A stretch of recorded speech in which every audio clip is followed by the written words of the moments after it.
वर्साचो सादो काळ 13वे सातोळे मंगळार.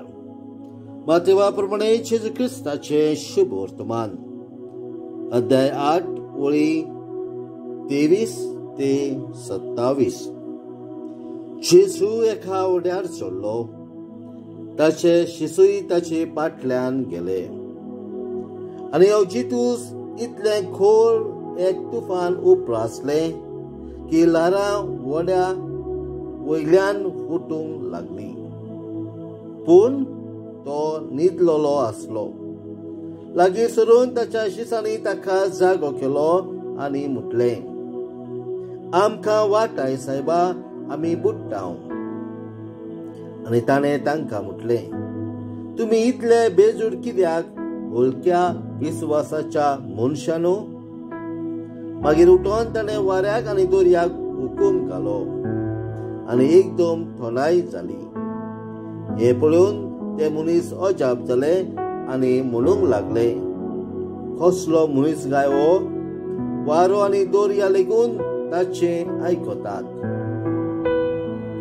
जेजू क्रिस्ताचे शुभ वर्तमान. वाखांडी तुका क्रिस्ता.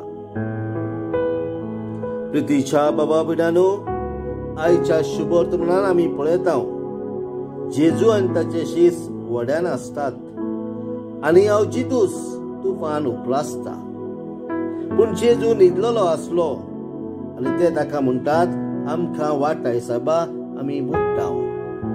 आनी रोखडोच जेजू वाऱ्याक हुकूम घालता आनी ते तुफान थांबता.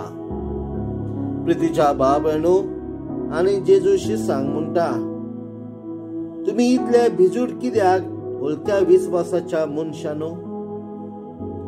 आमी जेन्ना आमच्या जिवितान तुफान उपरासलेले पळयता, जेन्ना घोव-बायलांच्या जिवितान, खाजारी जिवितान तुफान उपरासता, जेन्ना कुटुंबान तुफान उपरासता, तेन्ना आमी ह्या जेजूक उलो मारूंक फावो, तो आमचे मदें आसा आनी भावार ताचेर आमी दवरूंक फावो. नाजाल्यार तो म्हणटलो, तुमी इतले भिजूड कित्याक हलक्या विस्वासाच्या मनशांनो? जेजू आमचे बरोबर आसा आनी जायते फावटी आमकां दिसता जेजू न्हिदला म्हणून, देव आमचो न्हिदला. पूण जेजू आमचे बरोबर आसा. ताका सगळी शक्ती आसा, अधिकार आसा आमच्या जिवितांतले कसलेय तुफान, पिडेचे, झगड्या झुजाचे आनी कसल्याय वायटाचे तुफान उपरासला ते शांत करूं. ह्या जेजू लागीं आमी मागोया आमची सगळी चिंतना, आमचे हुस्के खोती आनी ह्या खोतीचे तुफानां शांत कर म्हूण. आमेन.